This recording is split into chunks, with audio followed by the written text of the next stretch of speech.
And now I can't speak, sorry about that. I think that was very interesting, and there's so many points that were made. Lindiwe, I'm not going to forget this comment that you made because it sounds like a perfect soundbite for television. You say we're equal but we're different. The first thing we must get married to is difference. It's amazing. It's a simple way of putting who we are and how we actually go forward when we look at the real reason behind a summit like this. We also hear that we shouldn't be impatient. That's something good to hear and remind ourselves going into this, because many of us will leave this summit today saying, well, when is it going to happen? When are companies going to work on this LGBTI network for protecting the rights of the community, for making sure that their staff feel they're safe to work? It is happening slowly, and the more and more we talk about this, I think the more and more we'll advance where we want to get to, and this is just the start of it. So, of course, now we know exactly what we're talking about. We know about the Constitution of South Africa, how it protects us, how we need to use that Constitution to actually go forward as we reach for this goal that we want to try to get to.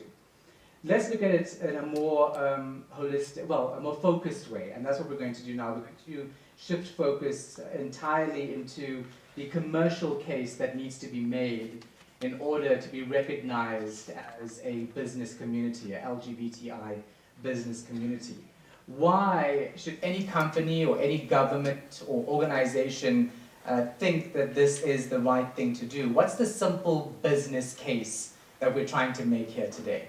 And that's a question that Kanti Pai is actually going to try to answer with his panel. He's from Nascent Advisory and Research. It's a discussion that everybody needs to listen to quite carefully, because when you go back to try to tell people about this summit and why we actually want to be recognized this specific way, this is going to give us that economic clout and the muscle that we need to flex when it comes to backing up the argument going forward. Kanti.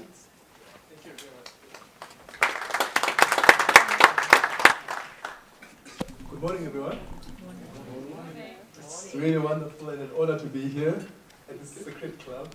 I say that only because actually trying to get through here, I thought I've finally been invited to some of those London clubs that you can never get to. And it takes about 8 doors to get through after I've taken the train. But it really is great to actually to join in with all of you. This was me when I still had lots of hair. Since these days I'm balding a little bit. Maybe the commercial case is dwindling. And we're going to talk about this, and I think sometimes we forget, how many of you have been watching the Nike ads? Amen. Yeah? And it's been interesting to watch them, right? Because actually, at some point, a business like Nike, we take such a strong stand for inclusion, for transformation, for justice, is a huge thing. And usually we see both sides of the coin, right? The first one is that actually it gets them customers, right? Because if you look at them and they present themselves as an organization that is about rights, and everybody thinks, I want to associate with those guys. But also the danger on the other side, as we saw people burning their Nikes. But there's a great picture of the burnt Nike shoe that actually Nike is now designed to actually sell. But but it looks great because on both sides there's the commercial case in which you say you're going to make more money, and then there's the side of the commercial case that can lose your customers. And often we don't push enough of the commercial case which people can make money, because there's all this risk. Businesses will say, we're facing a lot of big risks because our core clients will walk away from us. And often we actually don't say, well, actually, you don't know what you could be losing. But also we haven't actually talked to them about who are their core clients and who else they need to attract. In the research that we did at the Foundation on the Big Rand, one of the key things we looked at was to say, it's not just the people you actually, who are LGBTI people, but also their allies, right? Because obviously, if you are excluding my friends, I'm most likely not to participate. I mean, I've had 1 or 2 occasions which I've been treated very badly at a restaurant, and my friends walked away without talking. And I think that's an important kind of thing where we actually make them understand that actually it's about also their allies. So what we're trying to do is actually to get to that, to prove the commercial case in the rands and sense, and actually in the extensions of it. So we're going to do that with my panel today. My first panelist I will call in is Janine Ferreira, who is with Vodacom. Janine, please give a round of applause. And then also Donna White, who is with the BMC South Africa. The way we're going to run it is they will give about 5-minute introductions, points in terms of just laying out the land in terms of their own perspectives. And then we will take a couple of questions here and then open it up. Again, discussion, try and be robust as possible. And I'm not as generous as the previous moderator. I will cut you off.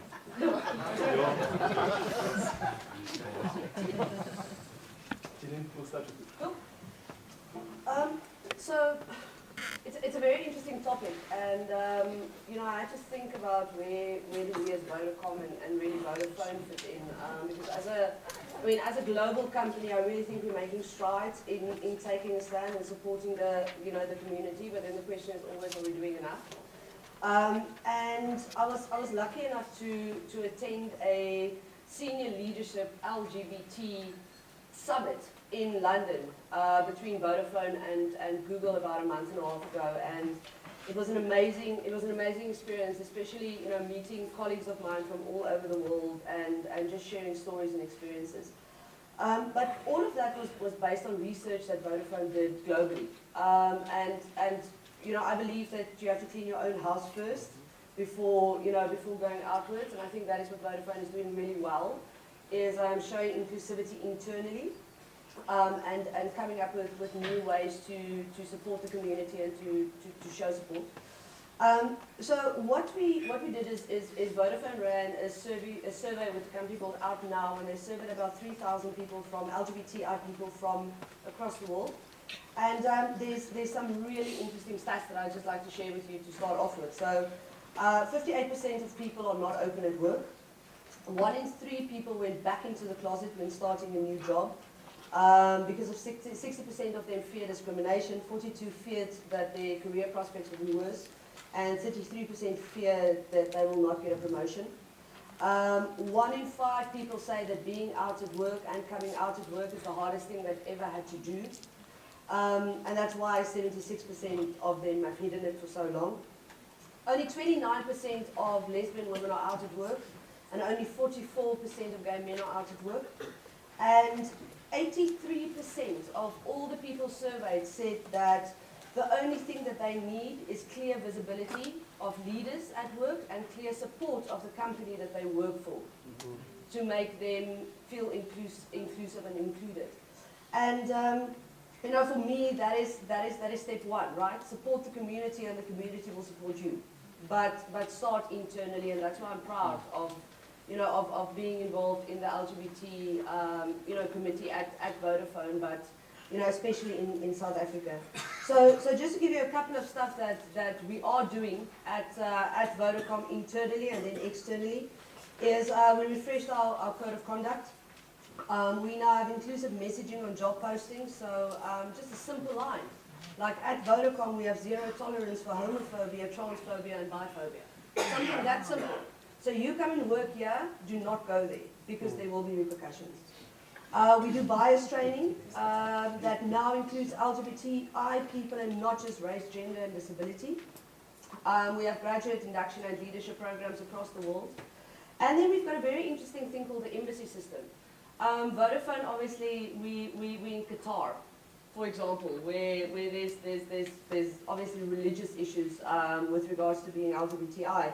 And what they have is this embassy system where they are very strict about be who you want to be within the walls of this company, and we will protect you within the walls of this company. So as a gay person, you can work for Vodafone Qatar.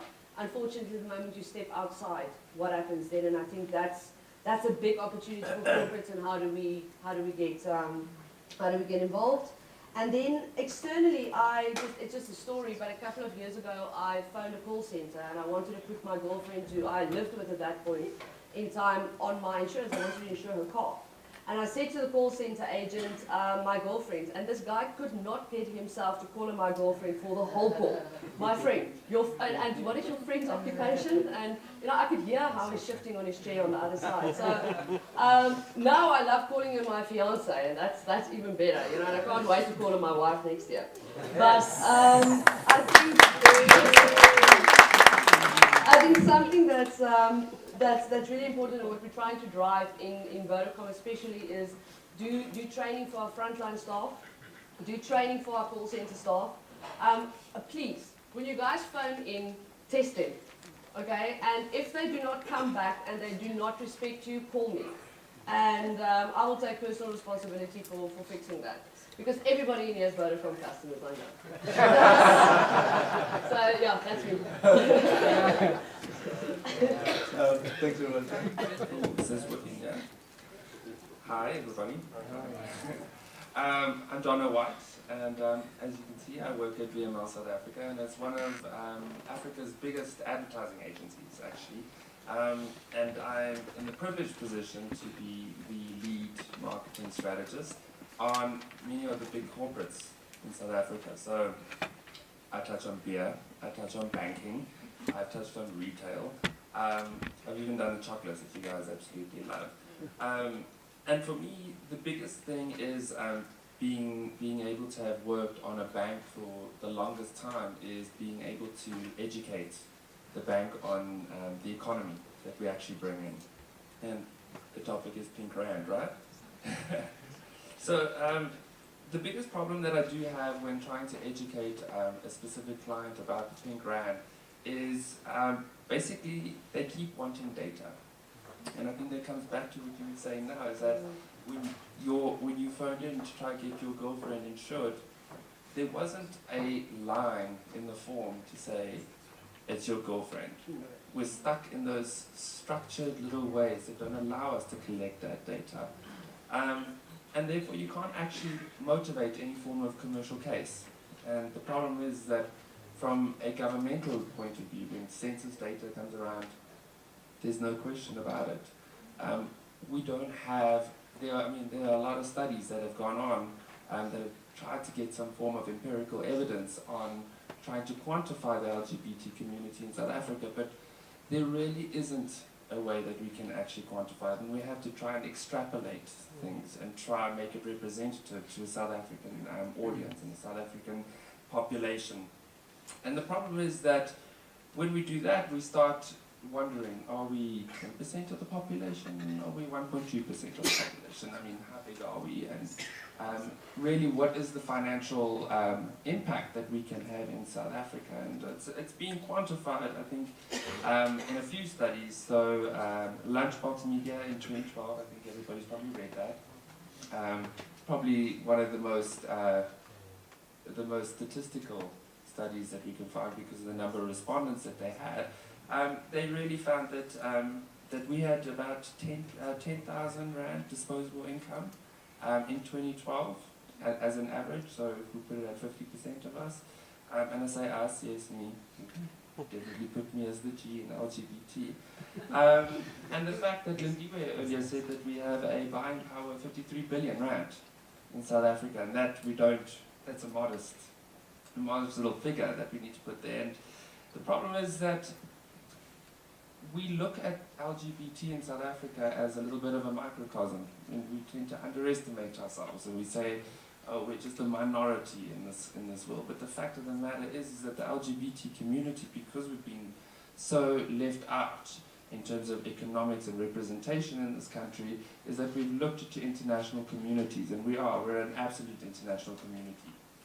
We celebrated India last week. I'm pretty sure we all did. Yeah. We know what's happening in other countries because, quite frankly, we're one culture. It doesn't matter who we are, what we look like, what race we are, what religion we are, if we have a religion, we're one culture across this world. And the fact of the matter is that the pink rand is actually a complex international economy. And that's something we need to take into account. So there was a really great piece of work that won at Cannes. It was 13 Cannes Lions that have won this year. And it was done by PFLAG in Canada, right? And it's called Destination Pride. And I really urge everybody to go to Destination Pride and have a look at it online, because what they've done really nicely with the data is being able to break down your geolocation into how safe it is to travel to that country, right? And when we say that we're an international community, where are we going to travel to? We're going to travel quite safe, right? So what Destination Pride does is that they've turned the pride flag into statistical indicators to say it's safe for you to go there, there are gender rights, their gay conversion therapy has been banned, go there, right? We're in a technical recession. And if we have a look at the fact that, and my stats here say that it's $480 billion every year, that's 10% of the global travel economy comes from the LGBTI community. That global pink dollar, that global pink currency could actually boost South Africa's economy where we're at, right?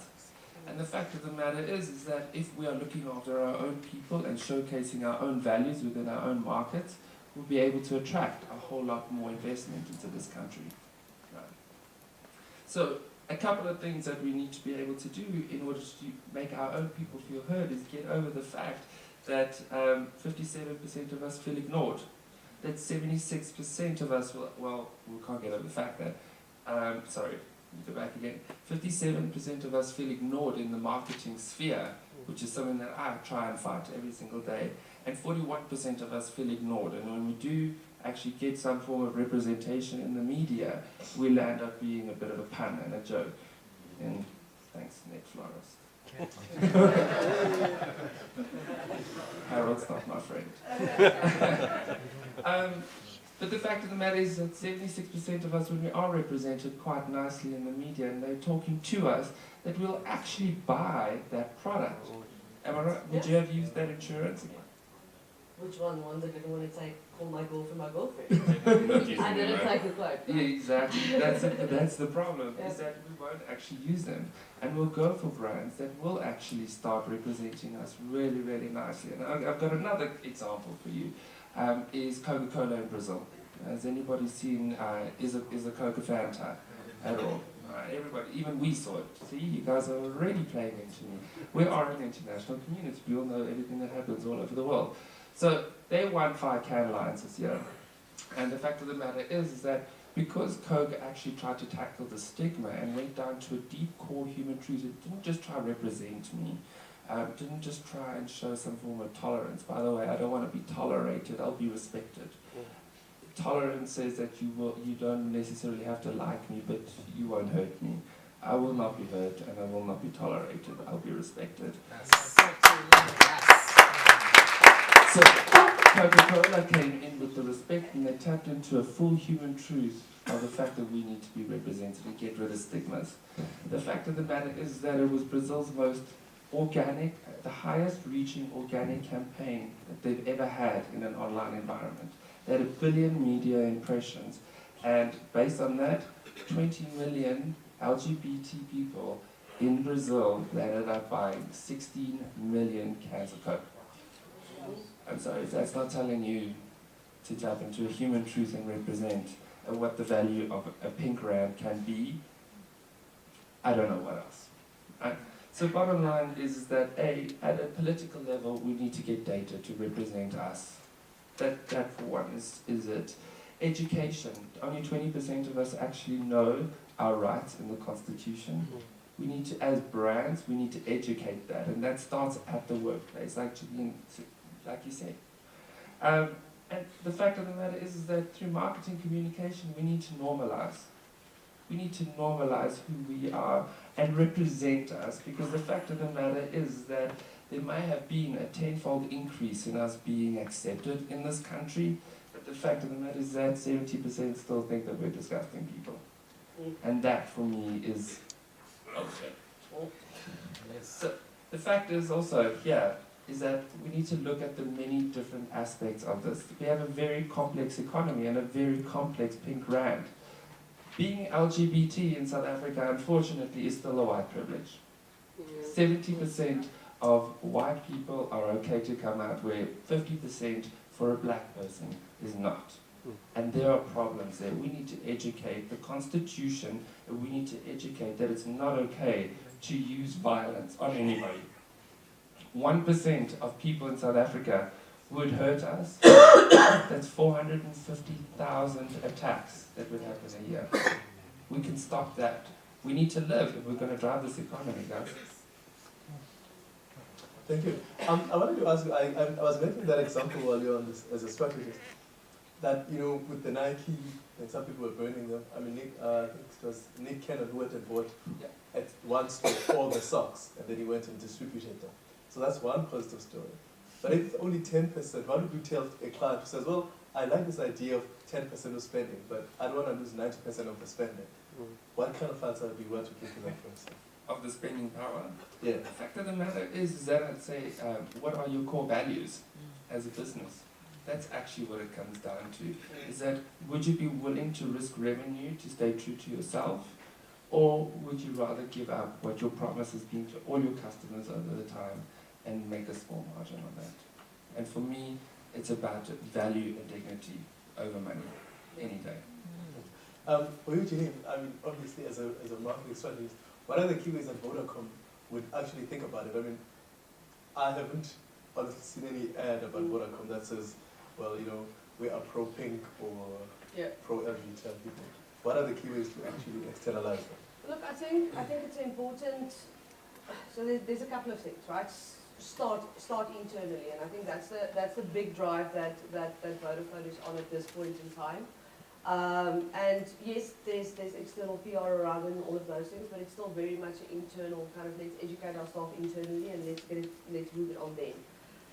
The thing for me is, and I mean, I sit in the segment marketing team at Vodacom, so we segment people every single day, you know, and do I want to be segmented as an LGBTI plus part of a community? I don't know, you know. Do I want to be segmented as a mother? Definitely. You know, there's so much more about me than being LGBTI.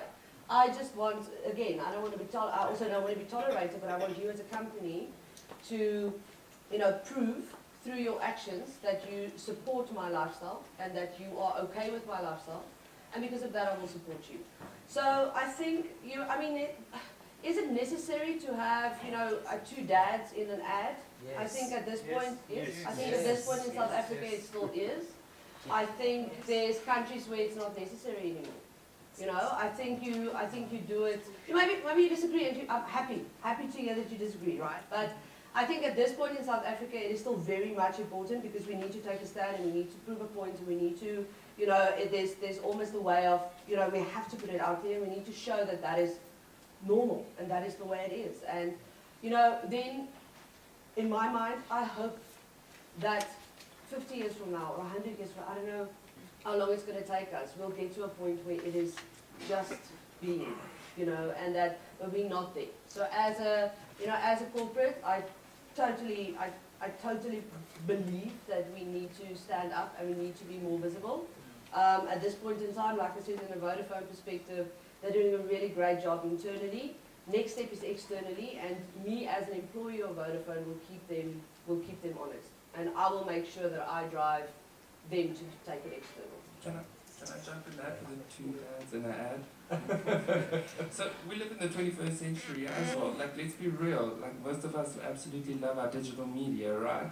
Yes. So to jump into that for a brand is to be absolutely representative, and if we have enough data, we can go into a programmatic marketing space, which doesn't necessarily mean that you need to have two dads in an ad and a TV ad that's going up, because TV within the next 2 to 4 years is going to be programmatic media anyway, and we're going to need data on that anyway. So all ads should then show two dads to two dads anyway. Okay, cool. Thank you very much. Because we have little time, let's take some questions. Okay, there's 1, 2, 3, and then we'll do another 3. Thank you guys. But my question is, these policies, maybe from a Vodacom perspective, these policies that you introduce, right, to create awareness, to educate, to put your foot down and say we have a no-nonsense approach in terms of discrimination. Who are the players involved in terms of tailoring those policies? Number one, and number two, how, like for an example, you can say yes, we don't allow this, we don't tolerate this, but how do you keep yourselves in check in terms of the actual practical application, as well as not infringing on other people's rights within that space? So, because there are a lot of organizations that do this for, right? Like the other foundation, I do this as a job. But who sits around the table and decides that this is the wording, these are the policies that we're putting into place? So it's interesting. No, before you answer, we'll take a couple. Oh, cool. Will you? Hi, thank you very much to all three of you. I guess I've got a question that was raised by something you said, Donnell. If there has been such a good use of the geolocation, would it not be a good idea to try that in South Africa and geolocate LGBTI-friendly businesses?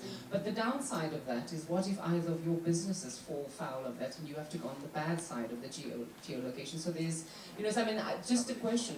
It would be a good idea for us to know which businesses in South Africa, and to, for you to use your economic muscle just to get that going, so that people can know and can see where they can do business with, and then to hold those businesses to account. And then we had a question over there, right?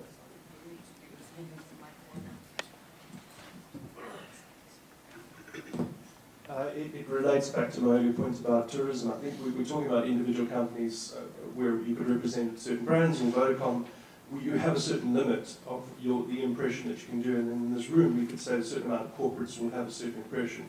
I want to approach this from a sector-driven point of view. We talk about data. There's a significant amount of data in tourism globally, which can be, unfortunately, extrapolated to South Africa, because, as you said, we don't have enough data.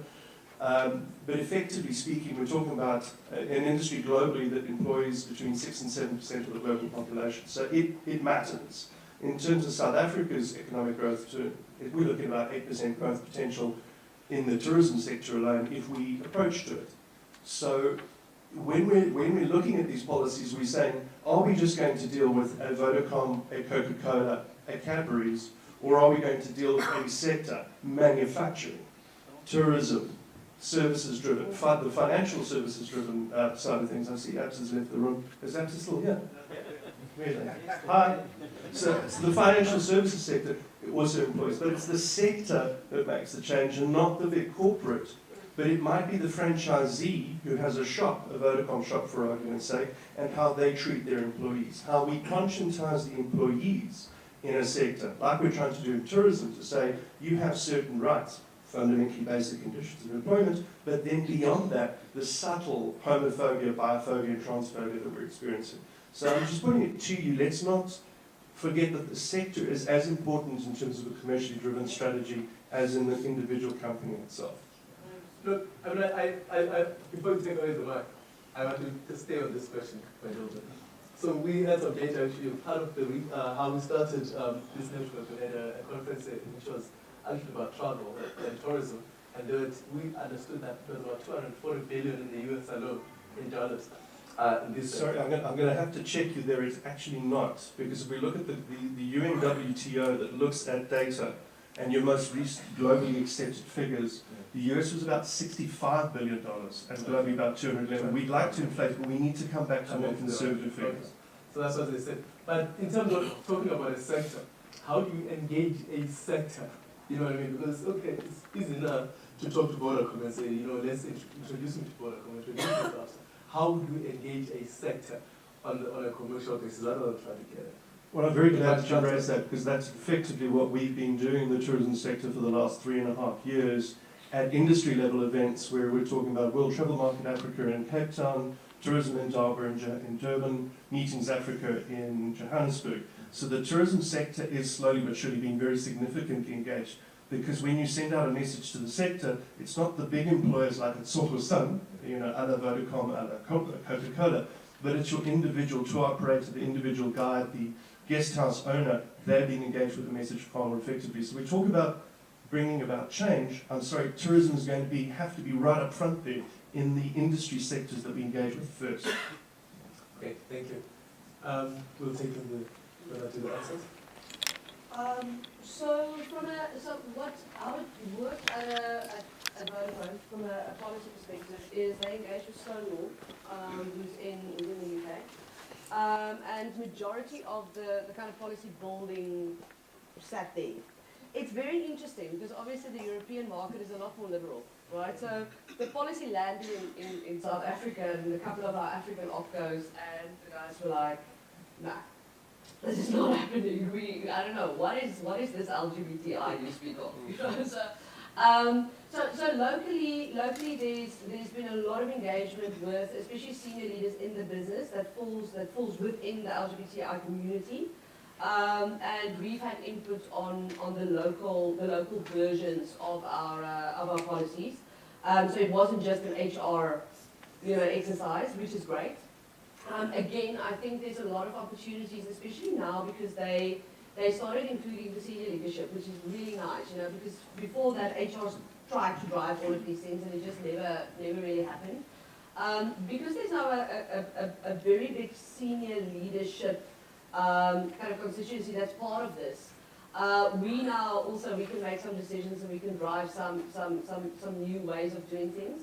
And one of that is really to start engaging the kind of communities outside of Vodacom, so yourself and the other foundation, and to start engaging these guys and get some more input. I think engaging plus would be amazing as well. So it's a work in progress. It is still very new. I'm not going to lie. It was, in my opinion, it was a year ago, 2 years ago. It was a tick box exercise, as a lot of things are in corporate. But I'm here today because I will never sit in front of my community and be positive about something I don't believe in. And I can sit here today and I can say that as a company, they've made so many strides, they've included the right people, and they want to make a change, and they want to get involved. So that is why I'm here today, and that's why I'm positive. Otherwise, I would have never come. So I don't know if that answers your question. Cool. Cool. I'm getting onto the geolocation. Weddings. The weddings, and that's obviously something that comes with the tourism industry, right? Is that we can boost the small business area there. I think for me, if we take a step back from that, I mean, you were saying you wanted to geolocate where all small businesses are, and how we can actually do a boosting business network. Is that, am I right to say that? Businesses that are open and friendly, but also businesses that discriminate. So to name and shame. Oh, right. Okay. Cool. So I think the biggest thing is that it's a normalization of it. I'm going to take a couple of steps back on that. Is that people aren't going to be willing to give out data if they aren't willing to share that data, and you need to make people feel comfortable with being able to share that data. So that's like the first hurdle that we need to overcome. Obviously, there's great tools that we can start using to locate audiences and create custom audiences based on how people behave in an online space. However, when it starts getting into that subjective space of you're a homophobe or you're pro-gay, you're pro-LGBT, that becomes a subjective piece that we need to start adding into it. And that's definitely something we need to start working with the likes of Facebook, who's very pro-LGBT, and start being able to build up that database a little bit more. The problem is getting people to come forward to say, I am a gay or a lesbian business owner, for one, and I'm okay with it, and I don't care what anybody thinks. And as I said, making them okay with that, because in America that would get more data. And I mean, after that, we'll be able to know more in terms of how we can actually do it. I think right now we have to go on assumptions again.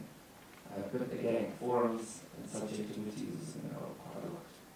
Could I have, by a show of hands, how many people, if they were be asked that they actually are trying to book accommodation, that they are actually more than willing to say, I'm booking, to tell their tour agent, I am gay, lesbian, bi, how many people would actually be willing to say that?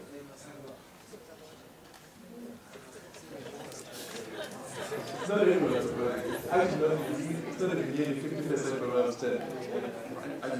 And this is actually an interesting thing, right? Because Yeah. this is an interesting thing, actually, in many ways, because businesses actually first have to put themselves out there as such for in order for us to actually say so to them, right, at the same time. Because if you put yourself out there as a business, you say, well, actually, I want the pay grant. The pay grant must say they are paying for it to come to you. And it's interesting that actually not everybody in this room is of the voice that actually businesses should put them out, put themselves out there. Anyway, second round of questions. We're taking one there. There was one that was over there. And then another one. And then one here. So I just wanted to make an observation. I run one of South Africa's leading LGBT venues websites, and I've been doing it for 17 years. And in those 17 years, I can count on one hand the amount of campaigns that we've run on our sites that specifically target our community, in which there is some kind of creative or the ad actually says something to us as a community. And that for me is appalling. There is something wrong with the fact that we live in South Africa with the constitution that we have, and we are far behind the rest of, or many places in the rest of the world when it comes to talking to our community, to marketers speaking to our community. And I'd really like to know why that is. Why is it that none of our corporates are willing to publicly associate themselves with our community?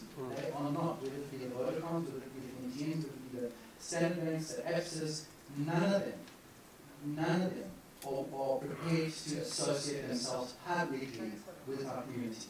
But they have their affinity groups, which is fantastic, and they do all good work within the companies, but they do not want to be seen with us. That is the reality.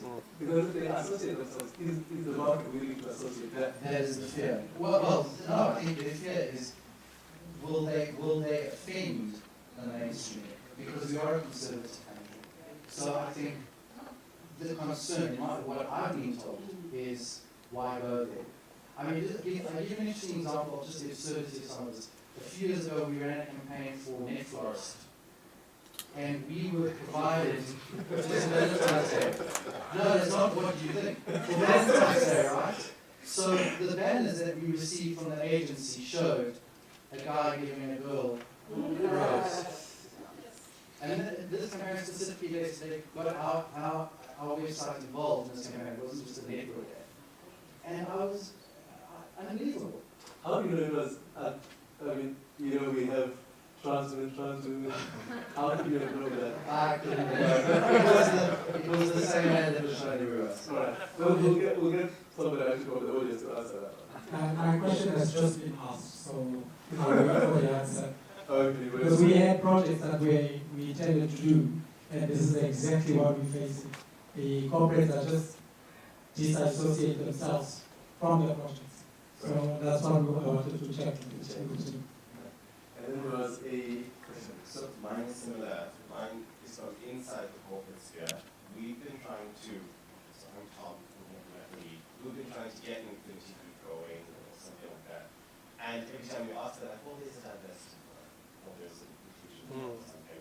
And so much so that, like, so this is a question, I guess, but like last month, in Women's Month, we had one lesbian woman who was profiled, but like one line at the bottom, member of the LGBT community or something.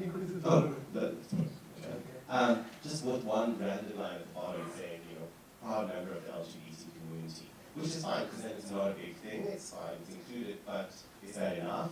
You know, is that now like a statement to try and, you know, there is intersectionality, that's fine, but yeah.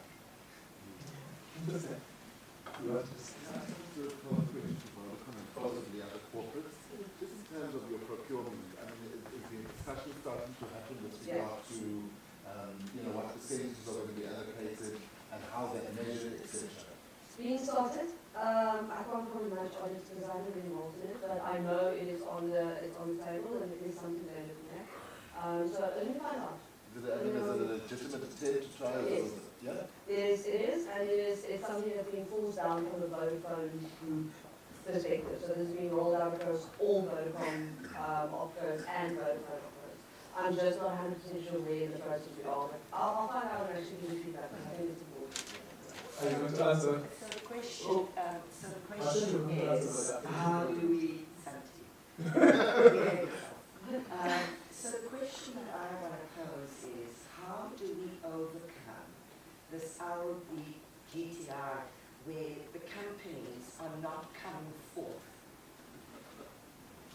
I mean, I think it needs to be discussed in depth, and I think we need to come to a resolution about it, because the big companies need to allocate money, need funding in order to help this happen, and they need to come to the party. I mean, it's simple. I think that we should have an in-depth discussion about it. I can't believe you guys called my panel.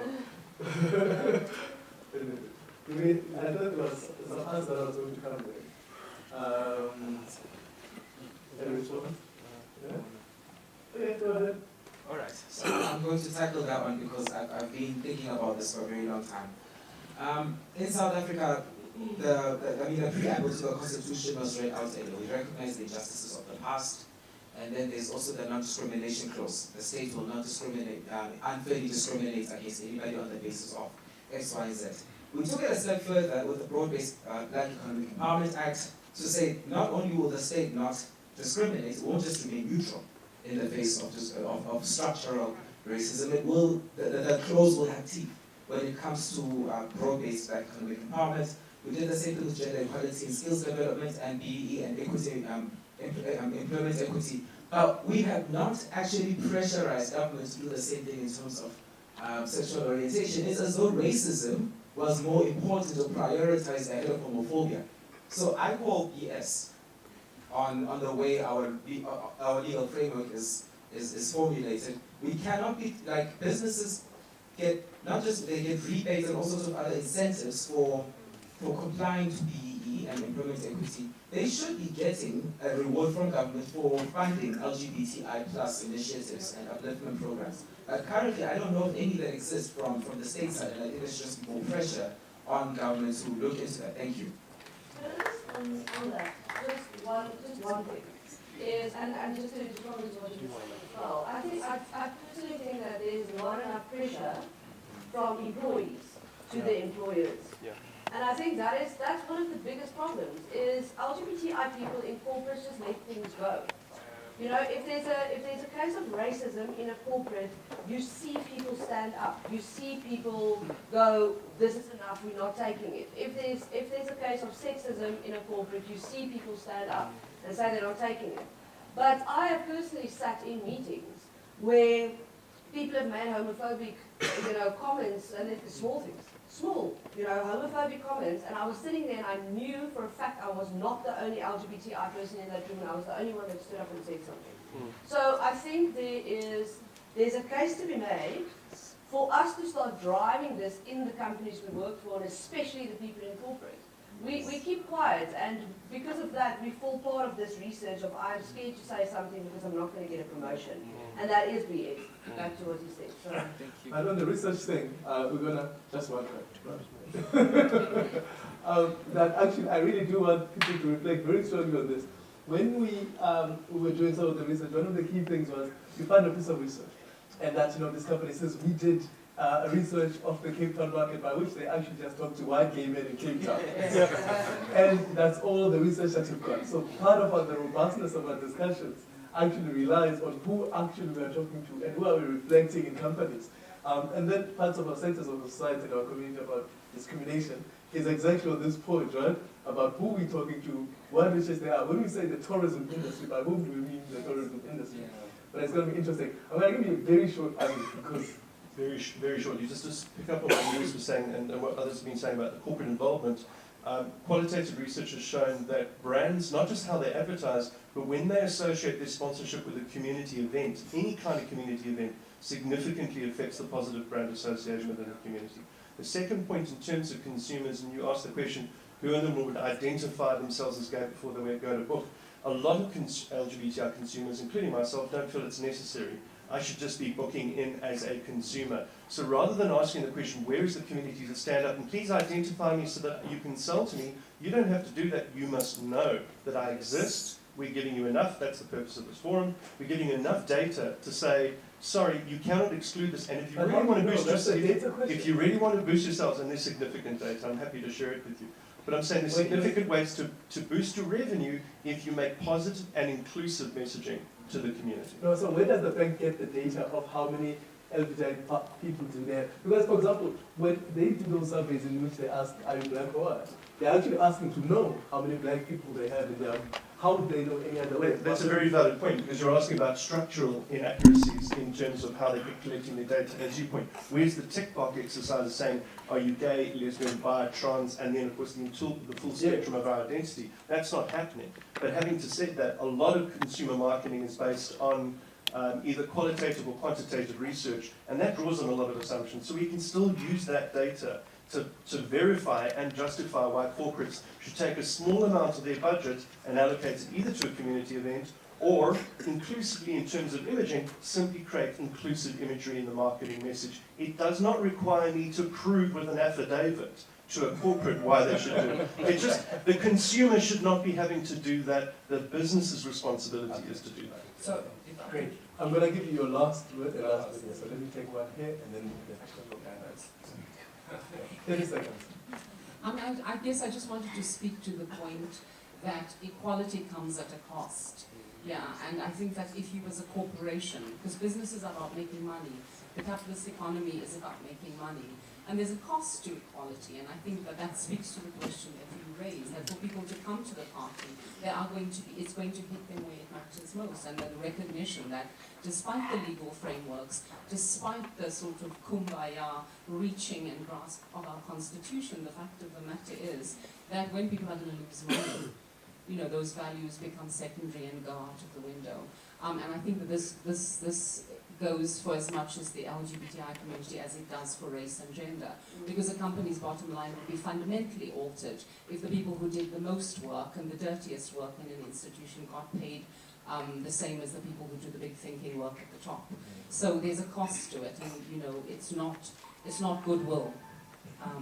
There are serious questions about equality and equity in the context of the political economy that we have, and I think that's the elephant in the room, that when it comes down to the pocket and to money, the ethics and the constitution and all those issues do go out of the window. Thanks. 30 seconds of my panel will be rounded up. Yeah, 30 seconds on, I just wanted to tackle your banner with Netvar as my fave. And it also comes down to the fact that you were saying that industries need to actually change, right? And we're seeing right now there's a bit of a shift in the creative industry where we are starting to be very transformative in terms of LGBTI rights. VML, for example, we are probably about 20% LGBTI, and we're pretty proud of that. And we ensure that those work on every single client, so that we do, when we look at a platform, we go, right, how's this going to be representative of all those people? And if your agency doesn't have that, then VML's open for you. Thank you, Jimmy. I think, and I'm going to add to what you just said. I think there's specific industries where we are more represented, advertising being one of them. In my opinion, I think we need to start where we have the numbers, and we need to start there. We need to support the industries that don't have that. I think procurement is exceptionally important. I think there's a legal case to be made, but then going back to one of the guys at the back that said, you know, we need the involvement of government, and we need those structures to be almost enforced. So yeah, that's from my perspective. I think, you know, the things that I constantly say is start inside, get your staff on board, because then it will reflect outside. And I also think that us as the LGBTI plus community need to start standing up more internally and start forcing our management to take a stand, because if we don't do it, nobody else is going to do it. Cool, thank you very much.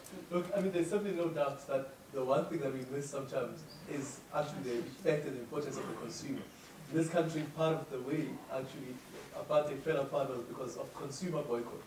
Because once the consumers walk away from you, you know you have no rights.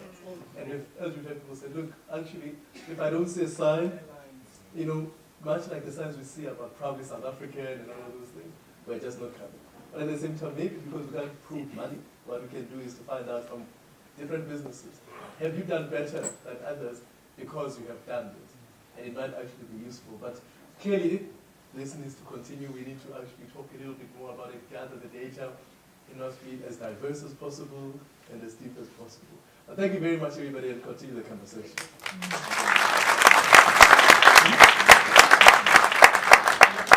Thanks, guys. That was really interesting. Isn't it amazing to hear that stat that less than 50% of people in the LGBTI community are not out in the workplace? In 2018, I think it's astounding. I mean, in my company, maybe because it's a media company and we flaunt it like it's nobody's business. You know? We see you. I'm in the majority. Donna said that 57% of people feel ignored in the market sphere, especially when it comes to advertising. We're underrepresented. We want to see men adopting. We want to see women in ads, in a loving relationship, gesturing towards each other, holding each other. We want to see that because it'll ultimately lead to normalizing. And I'm sorry to use the word normalizing because there's no need to normalize the LGBTI community, but just for those people who won't accept it, if they keep seeing it, it becomes normal to them. And that's the way we can get through it. I'm glad to say that I represent a part of that community on TV, and I'll proudly do so for the rest of my life. All right, it's time for a tea break. We're going to shorten it because we have run over a bit. I mean, the conversation is quite interesting, so we're letting it go through a little longer than we planned. A 15-minute tea, coffee break, and then we'll come back, revitalize, and we'll look at other areas of the discussion. Thanks.